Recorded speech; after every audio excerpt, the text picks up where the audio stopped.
जैसा कि उन्होंने पहलगांव में जो घटना हुई और उस घटना के बाद आपने देखा कि देश के प्रधानमंत्री जी ने पूरी सेना को छोड़ दिया और 100 किलोमीटर अंदर घुस करके पाकिस्तान में और 9 ठिकानों पर जो आतंकवादी ठिकाने थे उसको ध्वस्त किया, जिसका प्रमाण खुद पाकिस्तान दे रहा था। तो उसी के लिए कि हम एकजुट रहेंगे, हम लोग संगठित रहेंगे, तो हमारा कोई विदेशी ताकत हमारा कुछ नहीं कर सकता। मंत्री जी, इन दिनों जो है नंदी जी के द्वारा ये आरोप लगाया जा रहा है कि जो अधिकारी है वो मंत्रियों के नहीं सुनते हैं। यार, मीडिया में प्रचार करने के लिए सब बोलते हैं नेता लोग, आप नहीं समझते हैं। उन्होंने ये भी कहा कि वो स्मार्टफोन बांटना चाहता था, लेकिन अधिकारी जो है टैबलेट बांटना चाह रहे हैं।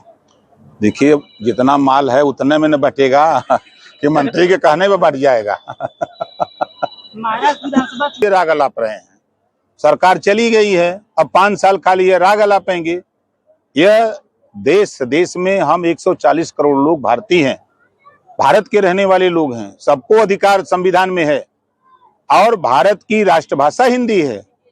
वो जानबूझ करके जहर खा रहे हैं, जैसे नहीं गंगा में कुछ लोग मरते हैं, जहर खाते हैं, जहर खा करके वैसे ही उन लोग बोल रहे हैं कि कैसा हूँ वोट हमको मिल जाए। दोनों भाइयों का एक होना जरूरी है, मजबूरी है? मजबूरी है। अब हम तो कहते हैं उत्तर भारतीय खाली छोड़ देंगे, महाराष्ट्र न, तो दाना न मिली खाए को नहाने के। अगर चुनाव आयोग पर आंगुली उठा दे बंद, कौन बड़ी बात है। जब जीतते हैं ये विपक्ष के लोग, जब जीतते हैं तब उंगली नहीं उठाते हैं, और जब हार जाते हैं तो उंगली उठा देते हैं। जो भी उठता है पहले चिल्लाते थे कि ईवीएम खराब है, ईवीएम खराब, और जब जीत गए तो सही था, हार गए तो खराब है। में चापे हैं, विरोधी के पसीना छूटा था। आज पूरा भारत बंद, क्या प्रभाव पड़ेगा? कोई प्रभाव नहीं। आप यहीं देखिए, गाजीपुर में कौन प्रभाव है, आजमगढ़ में कोई प्रभाव नहीं है, पूरे उत्तर प्रदेश में कहीं प्रभाव नहीं है, बिहार में कहीं प्रभाव नहीं है, कहीं प्रभाव है। इन लोगों की बात को कौन सुनने वाला है। 60 साल शासन किए इन लोगों ने, क्या किया? जब उस समय की जो आवश्यकता थी, गरीबों के इलाज के लिए पैसा देना चाहिए, नहीं दे पाए। देश के प्रधानमंत्री जी ने तो आयुष्मान कार्ड बना के 5 लाख दे दिया, 80 करोड़ लोगों को राशन दे रहे हैं। किसान सम्मान निधि सीधे खाते में, बिचवा में जो लूट लेते रहना सब बिचौलिया, उसको रोक दिया मोदी जी ने। आज उठा के देखे, चश्मा लोग पार्टी का उतार दें। आप अपने गाजीपुर रेलवे स्टेशन पर खड़े हो जाइए, आपको 10 साल पहले और 10 साल बाद आज आपको समझ में आएगा कि बेहतर हुआ है कि नहीं हुआ है। आप अगर एयर कनेक्टिविटी की बात करिए, सड़क कनेक्टिविटी की बात करिए, आप देखिए गाजीपुर, जैसा कि आप देख रहे हैं कि पूर्वांचल एक्सप्रेसवे, उसके साथ साथ अभी गंगा एक्सप्रेसवे आ रहा है गाजीपुर से अटैच होने के लिए, इलाहाबाद होकर के चित्रकूट, झांसी बांधा जाने के लिए, जालौन उरई के लिए। तो कनेक्टिविटी हर जगह दे रहे हैं, वो गलत धरना दे रहे हैं। अब लेते हैं 80,000। जिस स्कूल में पढ़ाते हैं, अगर वहां अभिभावकों के बीच में जाके बैठ के उनको समझाते, अगर ये बेहतर शिक्षा देते, तो वहां से बच्चे भाग करके प्राइवेट स्कूल में जाते। ये 80,000 पाते हैं, प्राइवेट में 15-16 पाते हैं, वहां बच्चों को एडमिशन हो रहा है। 80,000 वाले के यहाँ क्यों नहीं हो रहा है?